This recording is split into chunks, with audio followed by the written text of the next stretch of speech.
Senhor. Amém, queridos? Amém. Que Deus em Cristo vos abençoe. Bom estar aqui com os irmãos.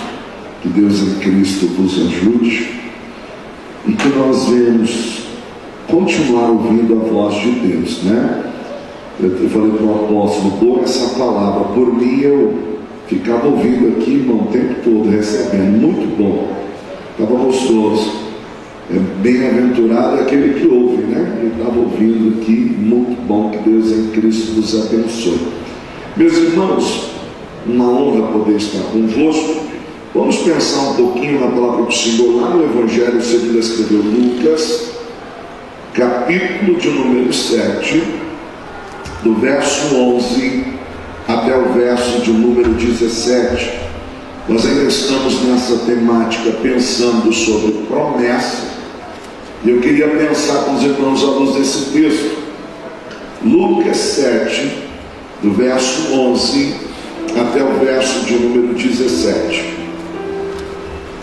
Diz assim a palavra do Senhor: E aconteceu que no dia seguinte foi ele à cidade chamada Naim, e com ele iam muitos dos seus discípulos e uma grande multidão.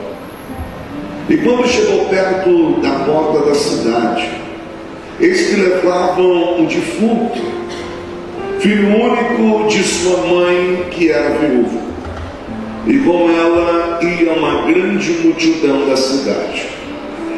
E vendo-a, o Senhor moveu-se de íntima compaixão por ela e disse: não chores. E chegando-se, tocou o esquife, e os que levavam pararam, e disse: jovem, a ti te digo, levanta-te. E o que fora defunto assentou-se e começou a falar. E entregou a sua mãe, e de todos se apoderou o temor, e glorificavam a Deus, dizendo: um grande profeta se levantou entre nós, e Deus visitou o seu povo, e correu dele esta fama por toda a Judeia e por toda a terra circunvizinha. Amém, meus irmãos? Curve sua cabeça, oremos mais uma vez. Vamos mais uma vez pedir a bênção de Deus. Soberano Deus, eterno e poderoso, Pai, nós te louvamos, ó Deus, por esta noite, Pai, aqui a tua presença. O Senhor já tem se feito presente, o Senhor já tem falado conosco de maneira tão especial e extraordinária. Mas mais uma vez, ó Deus, eu lhe peço, nos alcança pelo poder da tua palavra, que cada coração aqui nesta noite possa ser um campo fértil a ouvir a tua voz, e como nós entendemos que a tua palavra não volta vazia, que ela possa gerar o fruto pela qual ela foi enviada. É o que eu te peço, no nome de Jesus. Amém e amém. Glória a Deus. Queridos, pensando ainda sobre essa série promessas, eu queria pensar com vocês, regido por um tema: Jesus, a esperança do amanhã hoje. Jesus, a esperança do amanhã hoje. Vou contar até 3, vou pedir para você repetir, tá bom? Ainda não é profético e nem é invenção, só pedagógico, só para você sair daqui lembrando daquilo que Deus falou aos nossos corações, tá bom? Tema da mensagem: Jesus, a esperança do amanhã hoje. Vou contar até 3, vou pedir para você repetir. 1, 2, 3. Jesus, a esperança do amanhã hoje. Eu vou pedir para você repetir novamente, vou pedir para você dar uma ênfase no hoje, tá bom? Jesus, a esperança do amanhã hoje. Então vamos lá? 1, 2, 3. Jesus, a esperança do amanhã hoje. Glória a Deus. Guarda isso no seu coração. Queridos, texto sem contexto é pretexto para heresia. Nenhum versículo está por estar todo. Há um pano de fundo na narrativa que nós lemos. Jesus, ele está em Cafarnaum. É interessante porque o verso começa dizendo assim: e logo após, ou no dia seguinte, ou em dia subsequente, foi Jesus até uma cidade chamada Naim. Aonde é que Jesus estava? Cafarnaum. É interessante porque em Cafarnaum Jesus vai realizar muitos milagres, Jesus vai realizar muitas coisas. Em Cafarnaum Jesus cura o cego do centurião. Em Cafarnaum o ministério de Jesus vai ter assim um crescimento extraordinário. Mas o que nos chama a atenção é que Jesus sai de Cafarnaum e vai até Naim. Naim é um vilarejo, é um lugar pequeno. A etimologia de Naim, o nome Naim, significa beleza. Mas o que nos chama a atenção é que em Naim a beleza havia ido embora. Por quê? Porque a morte havia chegado em Naim, o desespero havia chegado em Naim. Jesus sai da onde ele está para ir até Naim, para restaurar aquilo que se havia perdido, para trazer de volta a alegria, para consolar alguém que está chorando, para levantar alguém que está caído. Pastor, o que o senhor quer dizer? Que Jesus visita onde muita gente não quer visitar, Jesus entra onde muita gente não quer entrar, Jesus socorre muita gente que alguém abandonou. Então deixa eu dizer algo: há esperança para você, há esperança para mim. Mas eu disse para você que o tema da mensagem é Jesus, a esperança do amanhã hoje. A pergunta que eu vos faço é: o que seria o amanhã? E aí, de uma resposta simples, você diria: o amanhã é o dia seguinte. Só que quando nós falamos sobre o amanhã fala de uma época futura. O amanhã nos fala de um tempo indeterminado, mas que gera em nós expectativas. O amanhã fala de algo que nós esperamos. É bem verdade que o amanhã fala de sonhos que nós temos. O amanhã fala de expectativas que foram criadas. O problema é que, dependendo do que te acontece hoje, desconstrói todo o seu amanhã. Dependendo da notícia que você ouviu hoje, o que acontece com você? Primeiro você diz assim: já era, não adianta nem sonhar, não adianta nem esperar. Dependendo do diagnóstico que você recebeu, parece que o seu amanhã começa a ser destruído. Mas eu quero pensar com você sobre Jesus, a esperança do amanhã hoje. Porque se a notícia que você teve não era boa, eu quero lhe dizer: quem coloca um ponto final na tua história é Deus. Se aquilo que você vem vivendo talvez tem frustrado você e de alguma forma tem colocado as suas expectativas lá embaixo, eu quero lhe dizer que Jesus é a resposta para a minha e para a tua vida. O texto que nós lemos, como nós apresentamos, vai dizer que Jesus sai da onde ele está, em direção a Naim. O que aconteceu em Naim? Lucas é detalhista e diz que morreu o filho único de uma viúva. Queridos, essa mulher, embora você conheça a narrativa, a partir daquilo que lhe acontece, ela perde todas as suas expectativas no amanhã. Por quê? Aquele filho representava a sua garantia de sustento. Aquele filho representava o consolo ou o cuidado na velhice. Aquele filho representava proteção. Aquele filho representava toda a sua esperança da história da sua família continuar sendo contada. Genealogia só era marcada pelo homem. Logo, para que a história daquela mulher continuasse, ela deveria ter uma figura paterna ou uma figura masculina. Uma vez que o esposo morreu, ela dependeria para a sua história continuar de algo conhecido como a lei do levirato. O que era isso? Um parente próximo resgatar aquela mulher, ter um filho com ela, para que a partir daí a sua história continue. Só que tem um detalhe: ela já é uma viúva e provavelmente a sua idade já é avançada.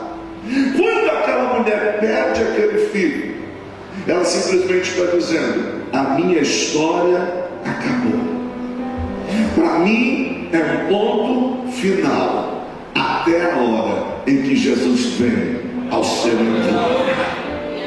Queridos, fique tranquilo.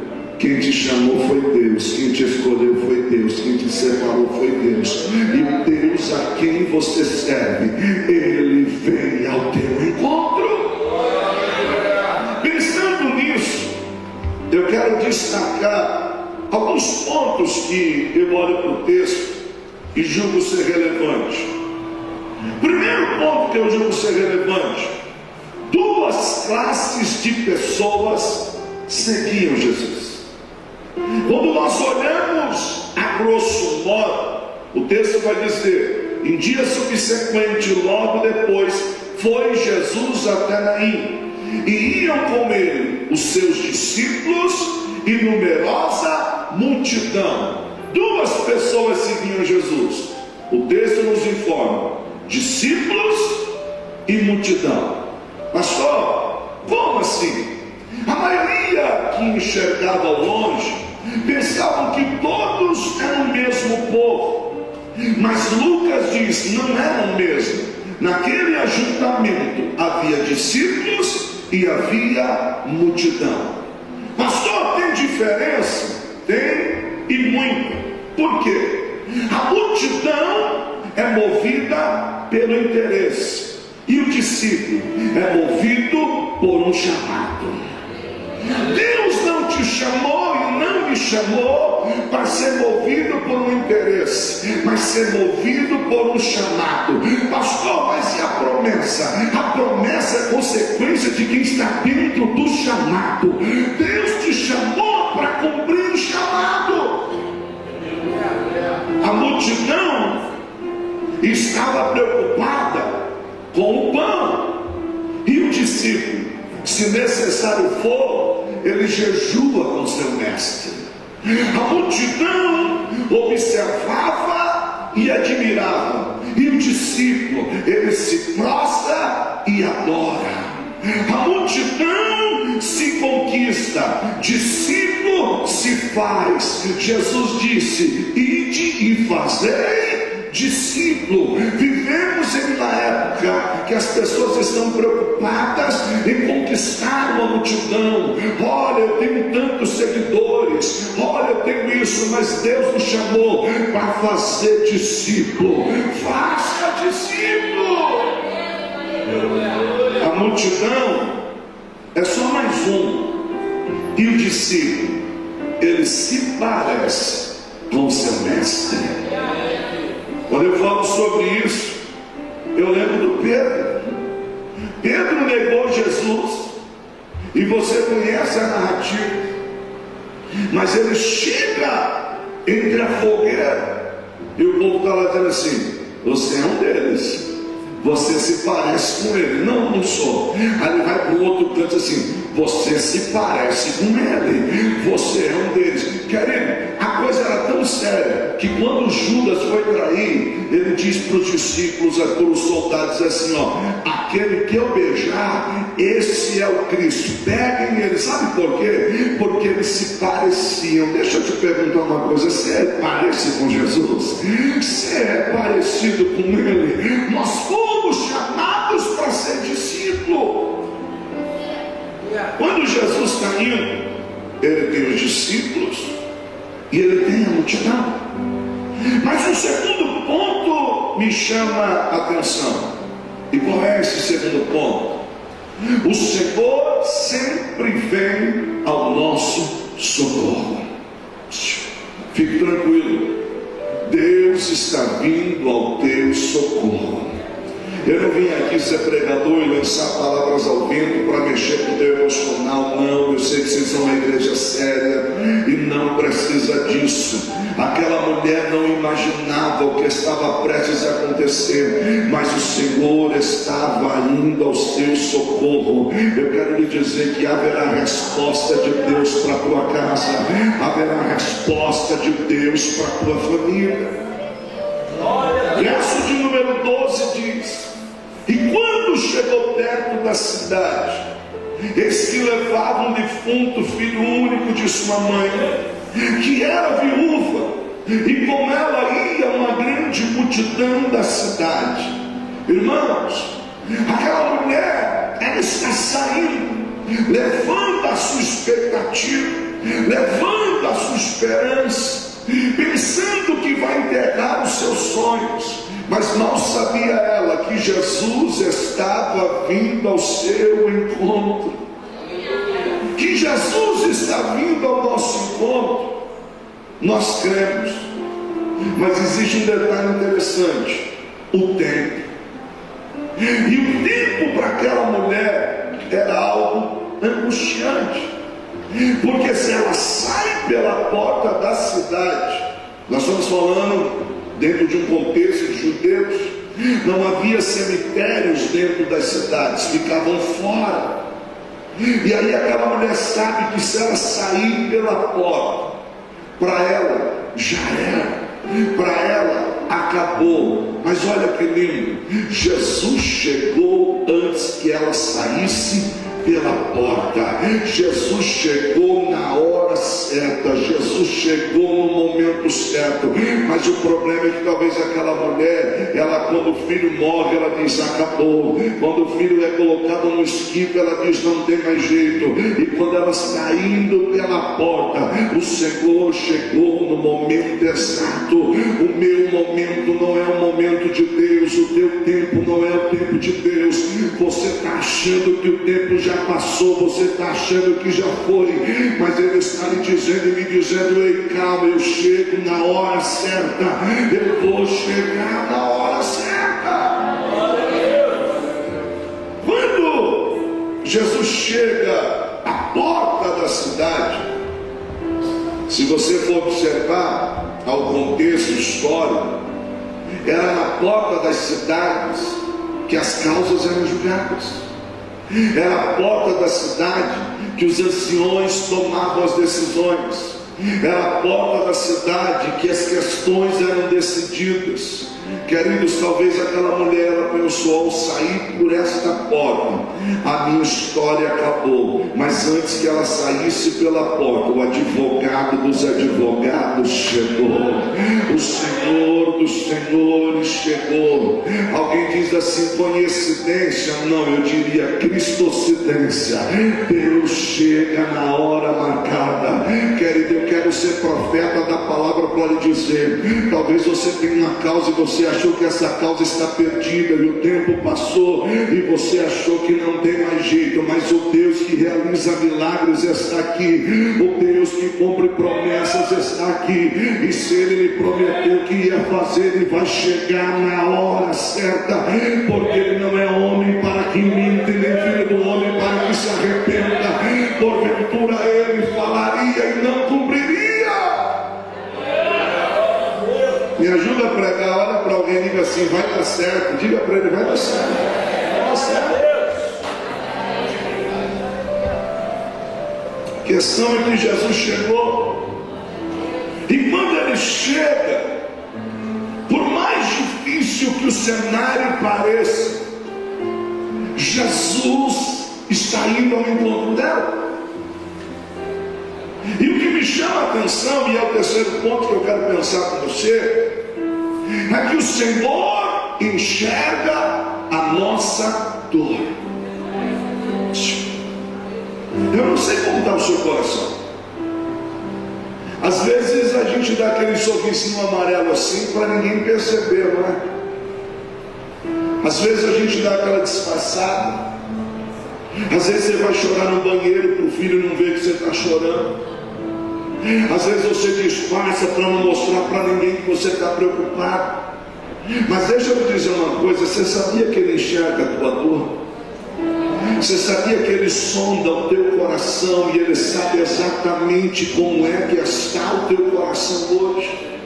O verso de número 13, o texto diz assim: e vendo-a o Senhor. Queridos, a expressão aqui Senhor no grego é Kyrios.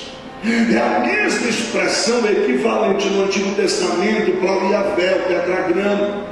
O nome pronunciado de Deus, o escritor do Novo Testamento, ele usa, ao invés de usar o tetragrama, ele usa Kyrios, que fala Senhor do universo, aquele que tem domínio, aquele que tem autoridade. Sabe quem foi que viu ela? Foi o Senhor dos Senhores, o Todo-Poderoso. Sabe quem foi que te viu hoje aqui? Aquele que pode, aquele que tem, aquele que é, aquele que faz, aquele que realiza, aquele que cumpre promessas. O texto vai dizer que o Senhor a viu. E é interessante porque o Senhor não apenas a viu, mas o texto diz: e moveu-se de íntima compaixão por ela. O que é compaixão? Compaixão é diferente de dó. Dó é mais ou menos assim: você olha, vê a situação, né? E como diz os nossos conterrâneos, bichinho. E o bichinho que se vira. Porque a gente tem dó do bichinho, mas a gente segue o nosso caminho, né? Diz, coitado do bichinho. E o bichinho que se vira. Você segue o seu caminho. Compaixão, a gente diz que é um passo a mais da empatia. A empatia é pôr-se no lugar do outro. Mas a compaixão é se inquietar para fazer alguma coisa para mudar. O texto não diz que Jesus teve dó, o texto não diz que Jesus teve empatia por ela, mas o texto diz que ele teve, se moveu de compaixão. Sabe o que é isso? Jesus está olhando a situação dela e está dizendo: vou mudar a tua história. Jesus está olhando para ela e está dizendo: vou entrar com providência. Jesus está olhando para ela e está dizendo: eu vou mudar o quadro. O teu cenário hoje não define a tua história, porque eu cheguei para mudar a tua história. Deixa eu dizer algo: ele te viu, ele te contemplou. O teu cenário hoje não define o teu final. Deus tem um final para você de milagre. Deus vai mudar a tua história.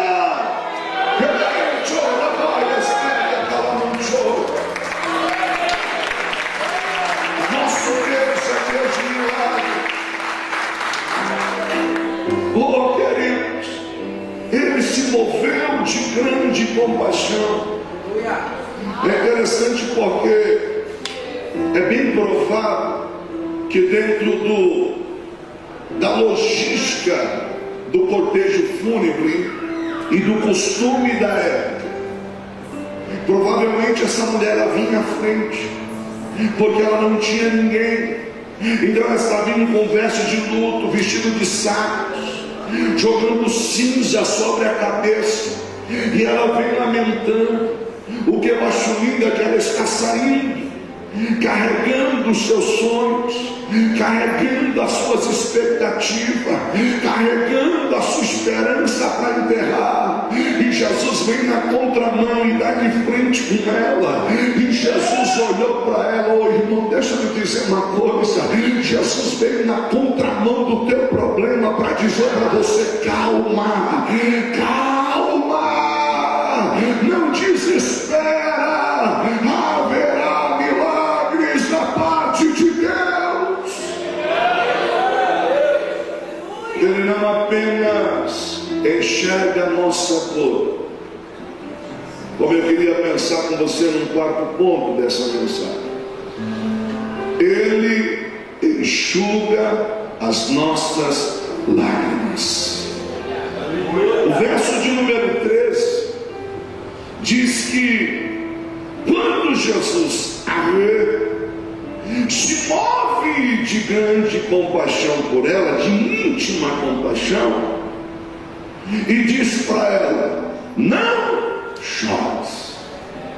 Veja, uma frase um tanto estranha dentro de um cortejo fúnebre, dentro da cultura em que essa narrativa é apresentada. Se existia algo de honroso para quem morreu, é o choro. É o choro. Por quê? Porque contratava-se até carpideiras. Quem eram essas? Mulheres que iam lá para chorar. Observe que quando Jesus ressuscita a filha de Jairo, haviam pessoas que estavam ali e Jesus diz para eles assim: não chora, a menina não morreu, só dorme. E riram. Por quê? Porque nem todo mundo vai entender o que Jesus falou a teu respeito. Nem todo mundo vai entender o que Jesus falou acerca da tua casa. Tem gente que vai duvidar, tem gente que vai dizer que foi empolgação. Mas deixa eu dizer uma coisa: guarda a palavra que Deus falou acerca de você. O texto diz que Jesus olha e disse: não chores. Espera aí, irmão. Tudo que aquela mulher deve fazer dentro da cultura em que ela está inserida é chorar. Tudo que ela tem só lhe sobra lamentar. É possível que alguém da multidão olhe e diz assim: que absurdo, que falta de ética.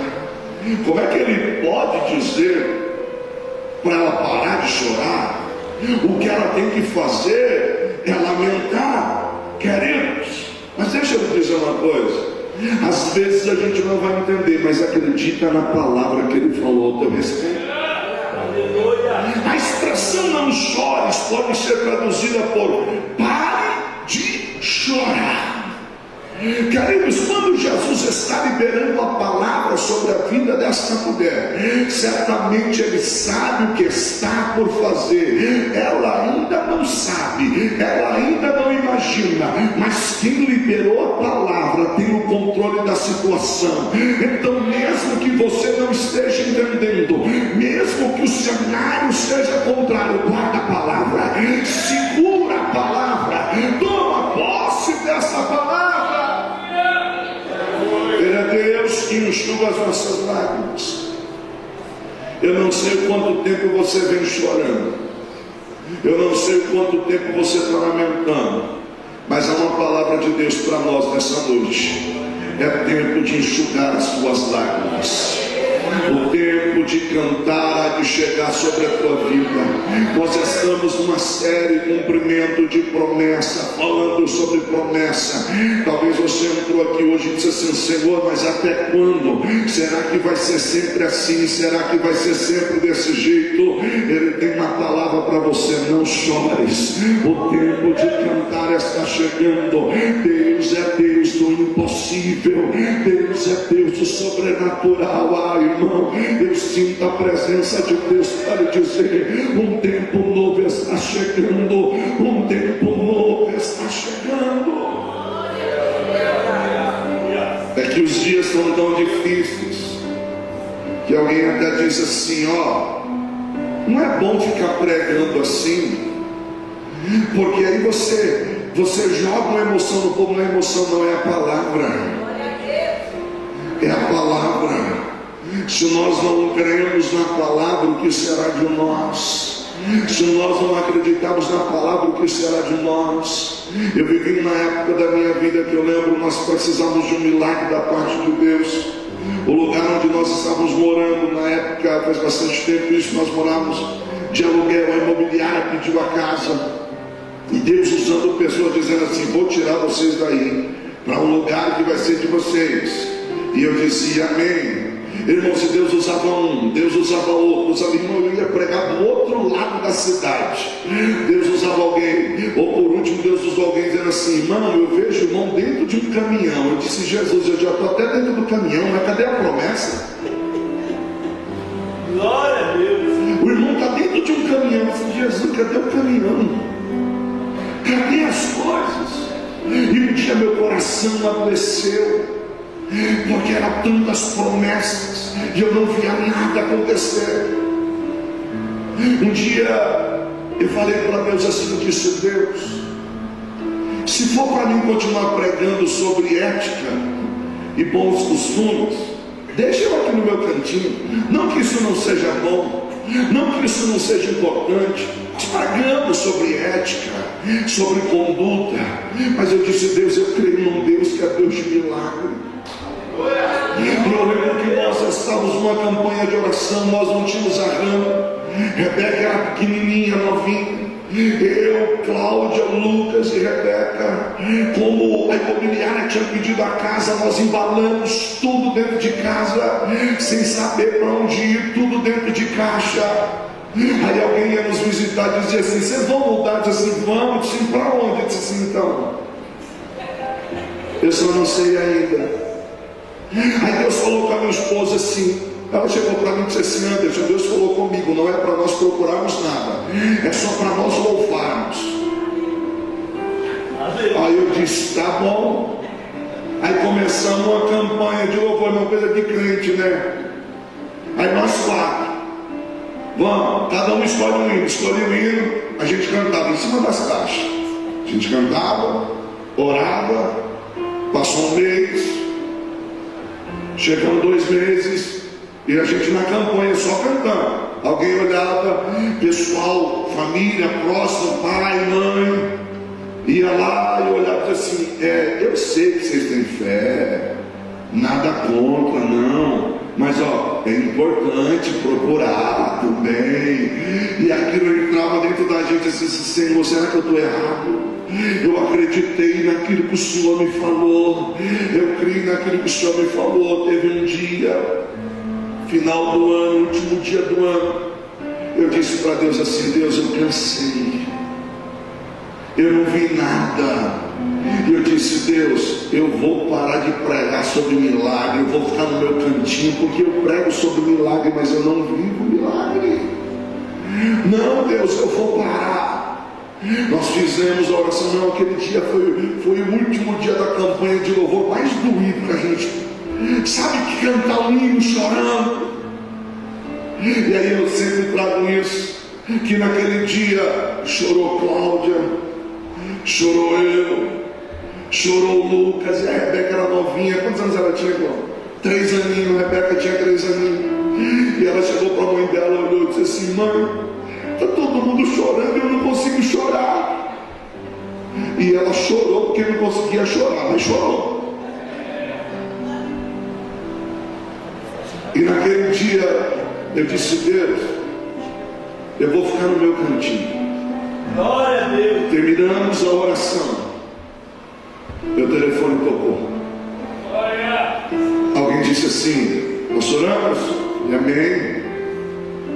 O senhor talvez não vai lembrar de mim, mas o senhor já pregou na minha igreja. Nessa madrugada Deus me visitou e eu tenho uma palavra de Deus para você. Manda Deus lhe dizer: não é para parar de pregar sobre milagre, não é para parar de pregar sobre o Deus que faz. E manda Deus lhe dizer: este ano que está entrando é o ano de você viver a promessa de Deus sobre a tua vida. E naquele ano Deus criou uma situação, e Deus nos tirou da onde a gente estava e entramos para dentro de um lugar que é nosso por meio de um milagre da parte de Deus.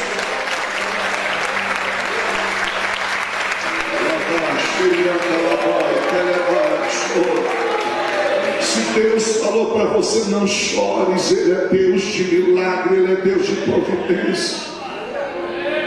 E Ele já falou que vai tirar a gente de lá para um lugar maior. E a gente já começou a embalar as coisas de novo.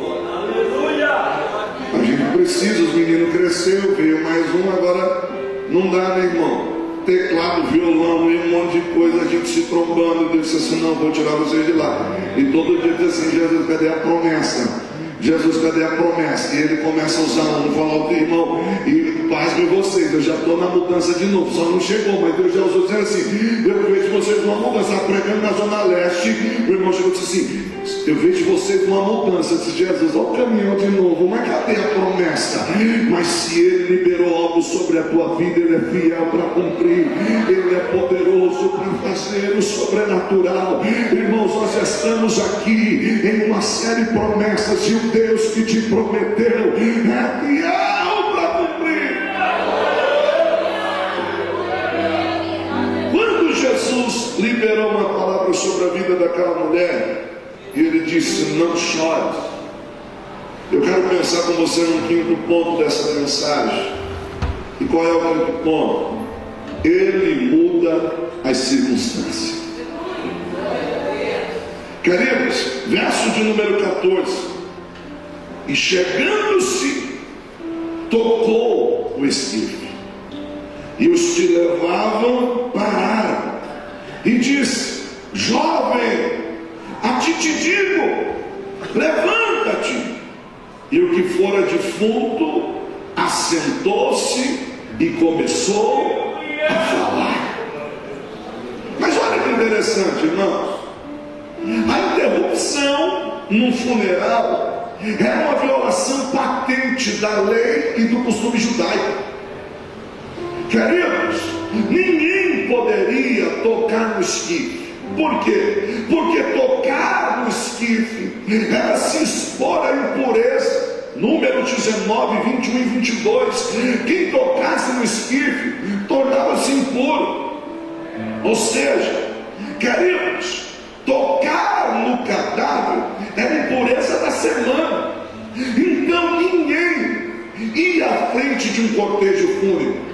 Então todas as vezes que um cortejo fúnebre seguia, as pessoas se afastavam, as pessoas iam para longe. Primeiro, num sinal de reverência e respeito, e com medo de se contaminarem, com medo de encostar. Jesus, ele vem na contramão, ele pega o problema de frente. A mulher está vindo e ele libera uma palavra para ela, não chores. Aí talvez ela olhe e diz assim, que estranho, ele libera uma palavra e vai direto no problema e toca no esquife. Sabe o que ele está fazendo? Chega, daqui você não passa, daqui você não avança. Jesus está parando esse problema, Jesus está dando um basta nessa circunstância, Jesus está dando um fim nessa situação.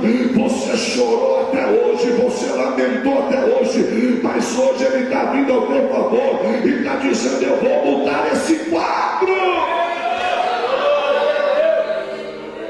A questão é que quando Jesus vem, o que para muitos era fora de ética, o que para muitos era uma quebra de decoro, na verdade, para aquela mulher era uma mudança de circunstância.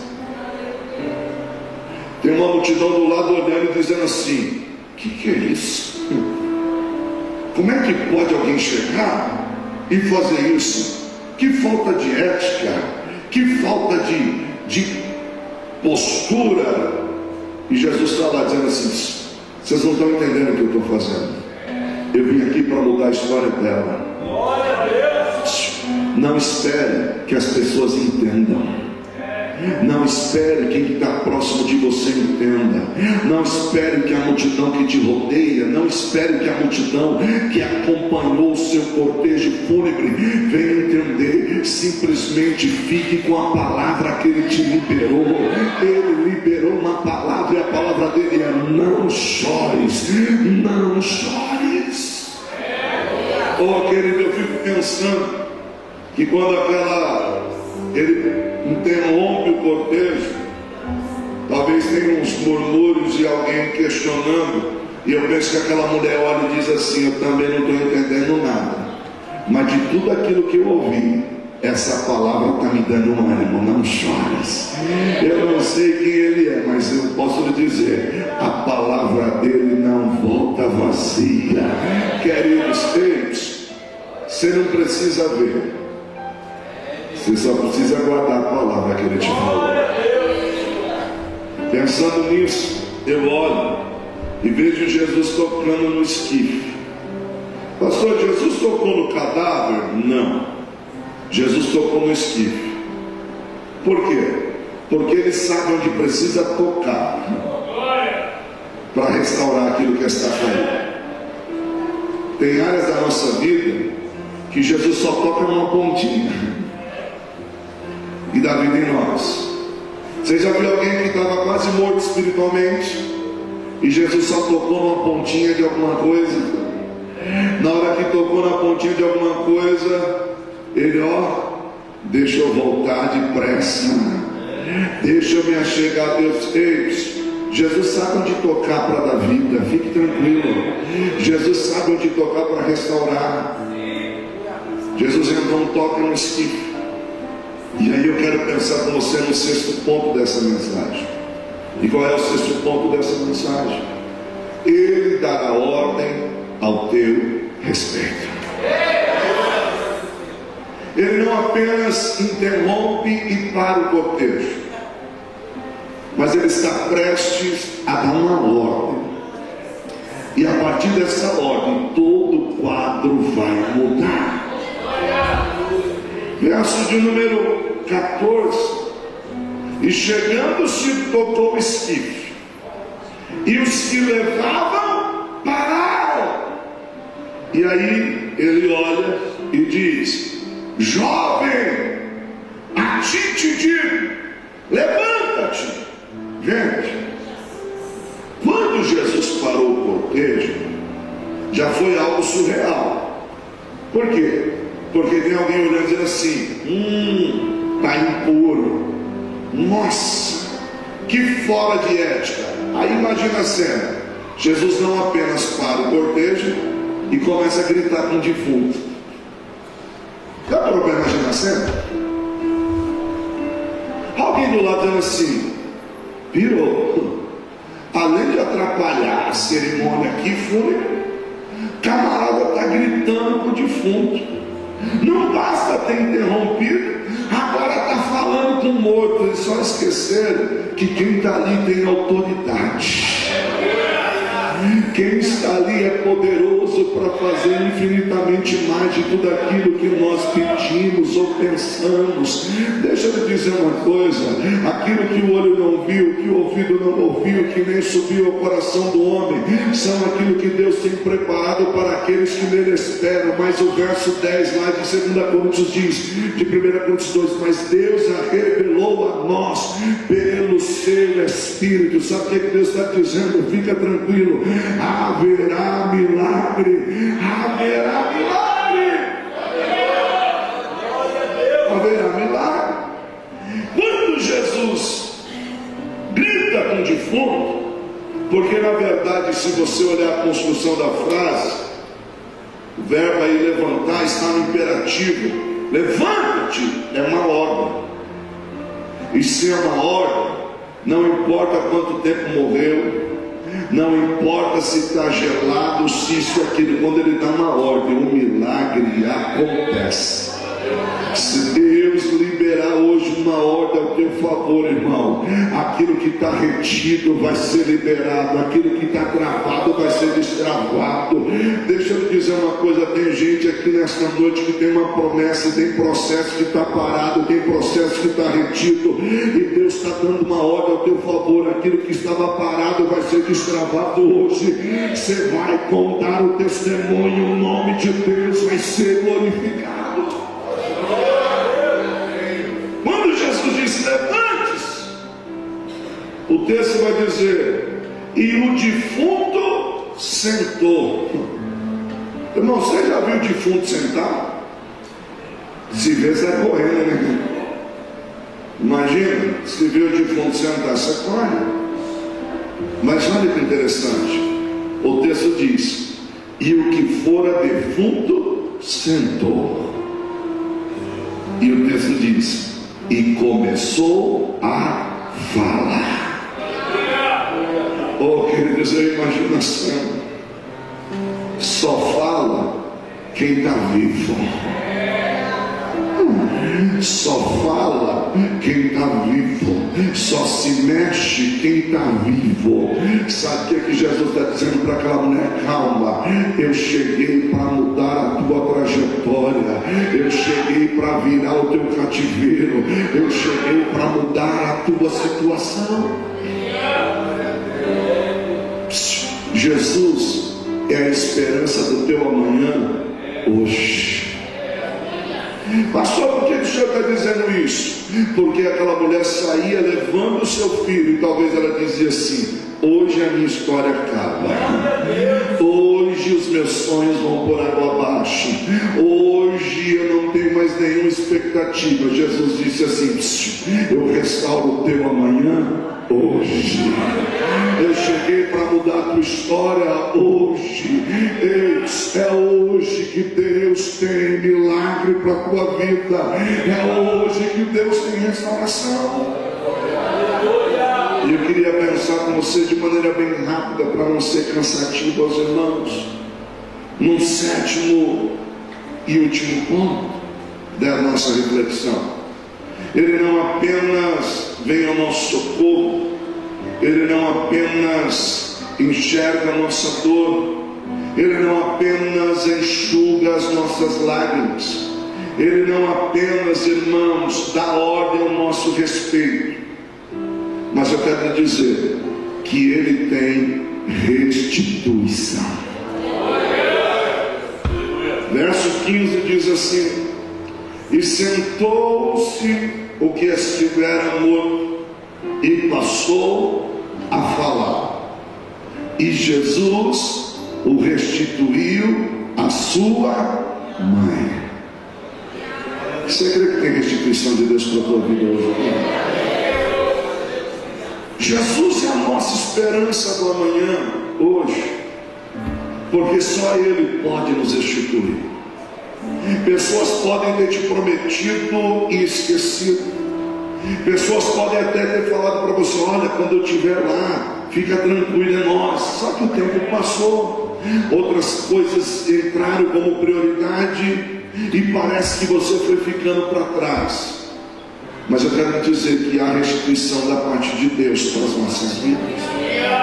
Quando Jesus pega aquele menino, Jesus está tirando da morte os sonhos daquela mulher. Jesus está gerando algo nela. Jesus está gerando vida não apenas no menino, mas Jesus está gerando vida nela. Porque quando o filho morre, a mãe também está morrendo junto. Mas Jesus chegou para dar vida a ela e vida ao seu filho. Eu quero dizer, Jesus está visitando alguém lá, mas está visitando você aqui também. Jesus está restaurando alguém lá, mas está restaurando você aqui também. E é isso que nós precisamos entender. Ele não mudou, a sua palavra não mudou, e Ele continua fazendo. Você tem ideia do que é isso? Quando Jesus restaura aquele menino, a sua mãe, Jesus está restaurando ela economicamente. Por quê? Porque o filho era a garantia do seu sustento. Dentro da cultura, ele é uma viúva, uma classe desfavorecida. O filho era a garantia do seu sustento. Quando Jesus restitui o filho, Ele está restituindo aquela mulher economicamente. É como se Ele estivesse dizendo assim: do teu amanhã tem cuidado para você, fique em paz. E eu quero ser profeta da palavra para dizer que Deus tem restituição econômica para a tua vida. Do teu amanhã Ele cuida.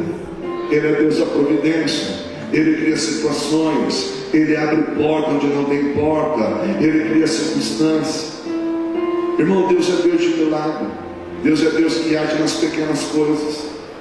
Às vezes Deus usa de milagres e provê às vezes o improvável na nossa vida.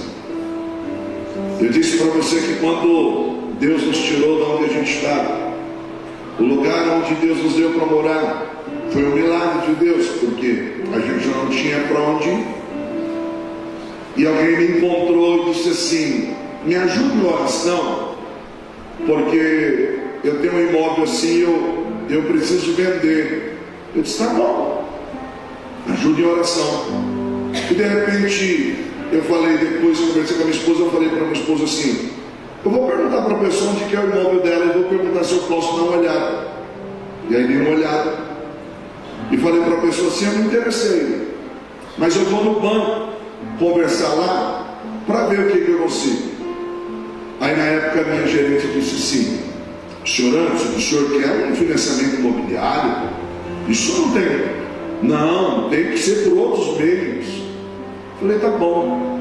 Aí fui orar, eu e a minha esposa. E eu falei para minha esposa assim: me subiu algo ao coração aqui, e eu vou perguntar para a pessoa e vou dizer assim: escuta, eu compro o seu imóvel, mas direto com você, pagando todo mês, assim, não se ofenda. E nós oramos. Eu cheguei para a pessoa e a pessoa olhou para mim e disse assim: gostei. Você não deu glória que ele era seu, né, irmão?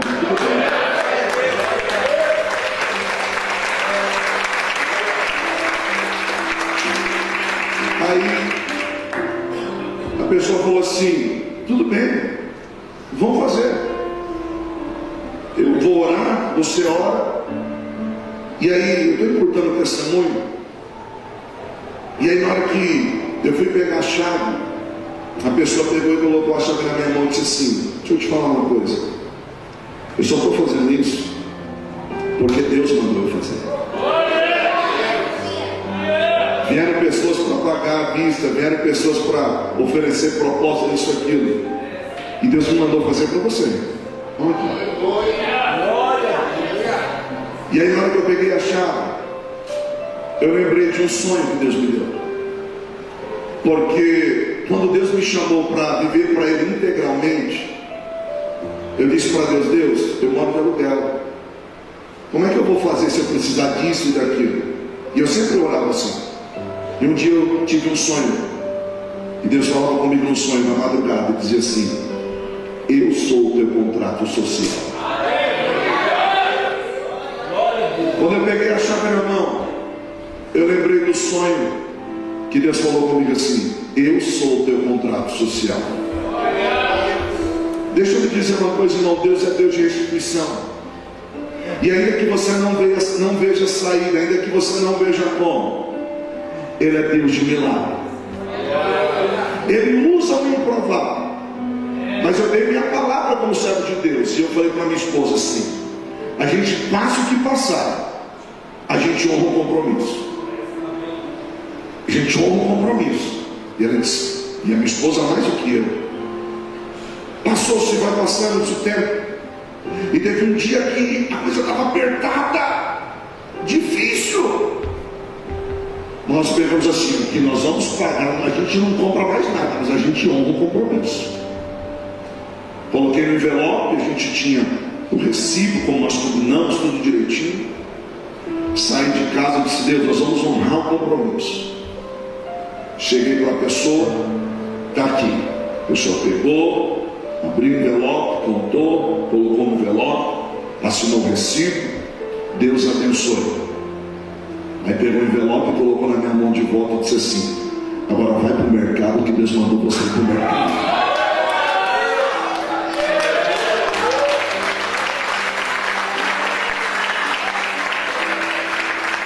Eu não estou falando de alguém que tem muito, não, de alguém simples. De alguém simples. Mas Deus é Deus de restituição. Pessoal, por que o senhor está contando isso? Eu estou contando porque Deus mandou contar.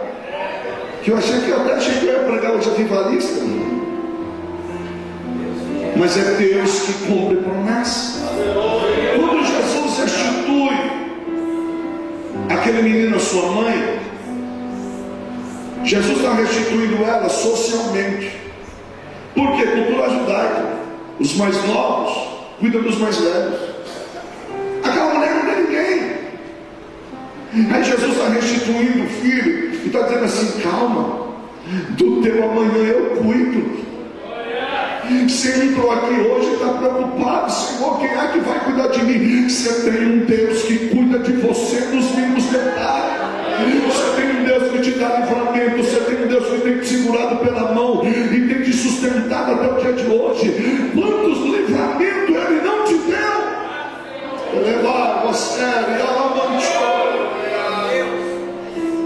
Quando Jesus restitui aquele menino à sua mãe, Jesus está restituindo a história dela. Ela olha para o menino no esquife e diz assim: eu não tenho mais nome de família. O nome da minha família vai ser enterrado, porque meu esposo já foi.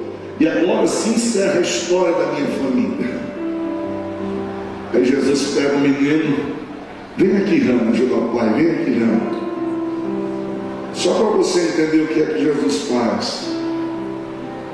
Jesus vai pegar na mão do menino, aqui é a menina, e quando ele senta no esquife, porque os que levavam pararam, o texto diz. Então eu penso que eles põem o menino no chão, pararam. O esquife era tipo uma maca, colocou no chão. O menino sentou. Quando o menino sentou, você consegue sentar no chão aí, dá para sentar? Isso. O menino, isso, está ótimo. O menino sentou, Jesus está olhando para a mãe lá longe, porque a mãe vinha primeiro. Aí Jesus pega na mão do menino, levanta. Aleluia. E Jesus está olhando para aquela mãe e está dizendo assim: sua história não vai terminar assim. Sua história não vai terminar assim. Imagina a cena, Jesus indo para a mãe e dizendo assim: sua história não vai terminar assim. Sua história não vai terminar assim. E ele chega para a mãe e diz assim: olha, toma, sua história não vai terminar assim, querido. Deus está dizendo: a sua história não vai terminar assim. Ah, mas eu não estou aguentando, Deus, está sendo tão difícil. Parece que é uma bomba atrás da outra, um problema atrás do outro. A sua história não vai terminar assim. Esse não vai ser o histórico da sua casa. Esse não vai ser o histórico da sua família.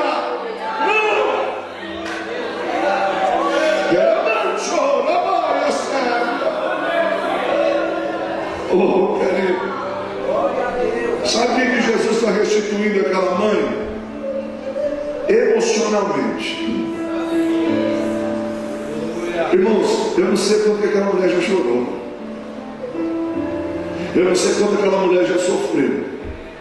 Mas Jesus está restituindo ela emocionalmente. Está dizendo para ela assim: enxuga as lágrimas. Está na hora de sorrir um pouco. Está na hora de sorrir um pouco. Está na hora de sorrir um pouco. Está na hora de sorrir um pouco.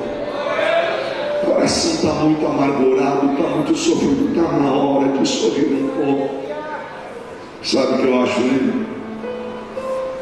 É que aquele cenário foi mudado a partir do momento em que Jesus chegou. Por quê, pastor? Versos 16 e 17. Todos ficaram cheios de temor e louvavam a...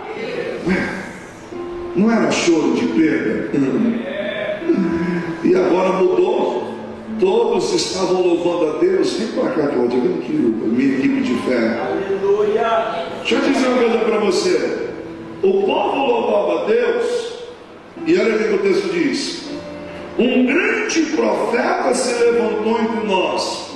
E diziam eles: Deus interveio a favor do seu povo. Essa frase aqui, Deus interveio a favor do seu povo, ela pode ser construída no seu original: e Deus socorreu o seu povo.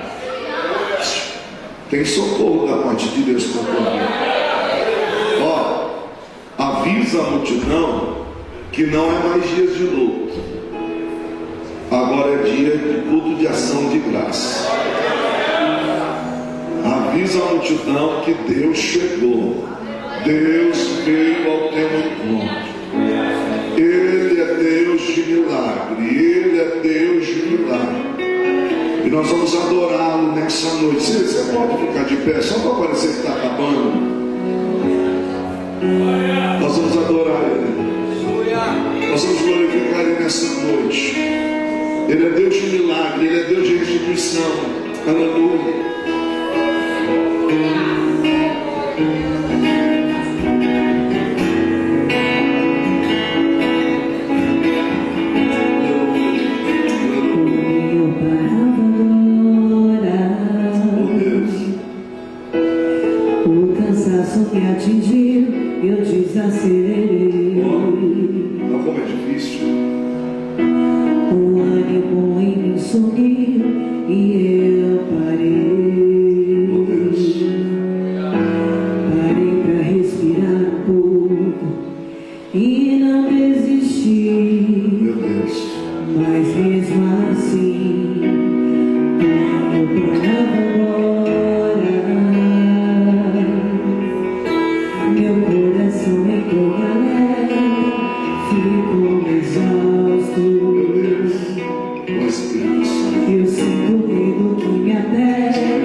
Você diz que crê, mas você não consegue mais visualizar a promessa de Deus na sua vida.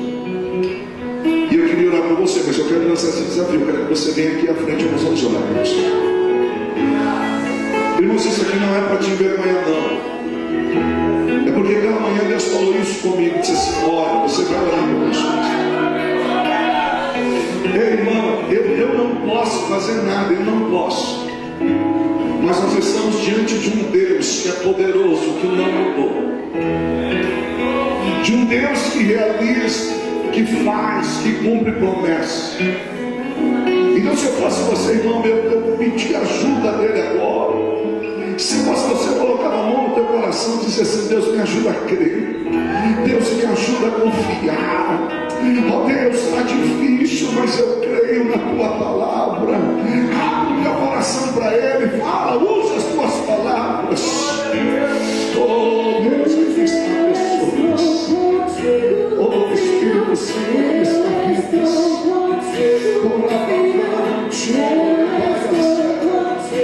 Meu Deus, Pai, eu estou contigo. Meu Deus, tu és o Deus de promessa. Oh Deus, eu peço a tua agora, Espírito Santo. Meu Deus, alerta esse coração. Meu Deus, tu aquilo que está retido. Meu Deus, tu aquilo que está parado. Espírito Santo, começa a tocar agora. Espírito Santo, começa a tocar agora. Oh Deus, os teus filhos estão na minha frente. Meu Deus, é a presença, Senhor, do teu milagre. Oh Espírito Santo. Oh Espírito Santo. Oh Deus, oh Espírito Santo. Oh Espírito Santo. Meu Deus, eu apresento para os teus filhos. Eu apresento eles agora. Eu apresento o nome de Jesus. Eu apresento esta igreja. Eu apresento os teus filhos. Eu apresento eles agora. Vamos estender a mão para eles agora aqui, igreja. Estende a mão sobre eles agora aqui. Oh, querido, estende a mão sobre eles agora aqui, queridos. Nós somos igreja. Você não sabe talvez como está o coração de alguém que está aqui à frente. Você não sabe talvez o desespero que bateu por esses dias. Mas o Senhor é Deus.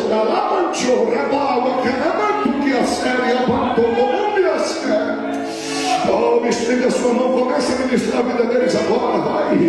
Oh, Espírito Santo de Deus, nós entramos em concordância. Meu Deus, Pai, o Senhor conhece a dor. Meu Deus, o Senhor conhece, Pai amado, o desespero da alma. Meu Deus, o Senhor sabe que os teus filhos estão aqui porque precisam de milagre.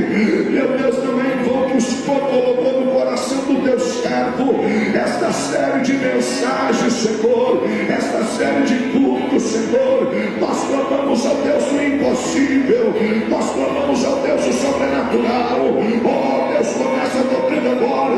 Meu Deus, nos dá um sinal, Senhor, nos dá um sinal nessa noite.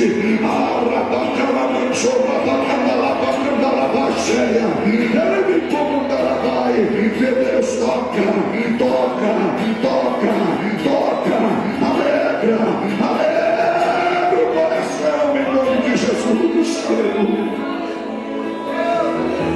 Deus é contigo, Deus é contigo, Deus é contigo, Deus é contigo, Deus é contigo, Deus é contigo. Eu estou contigo, eu estou contigo, eu estou contigo, eu estou contigo. E se o teu barco parecer que vai naufragar, está balançando pra lá e pra cá, está causando medo em teu coração, está causando dúvidas de Jesus. Mas olha só que vem aí, andando sobre as águas, parece que é Jesus, andando sobre as águas, está dando glória. Sou eu, dono do tempo, sou eu, dono daqui, sou eu, dono do mar, sou eu, sou eu, sou eu, sou eu, sou eu.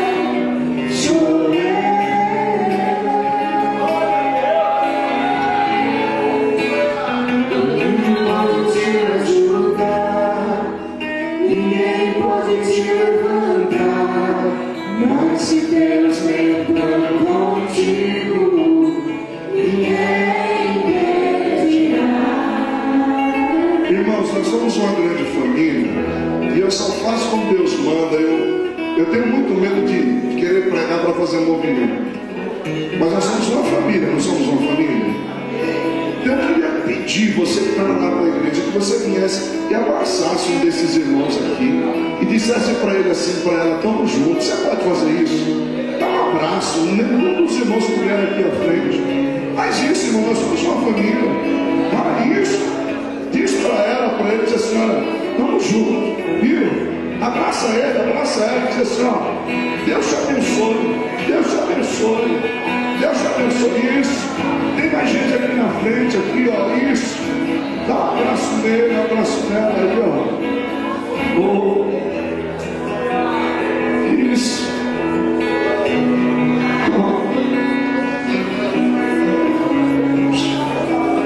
Você vai contar o seu testemunho. Pode voltar, você que recebeu o abraço, pode voltar para o seu lugar.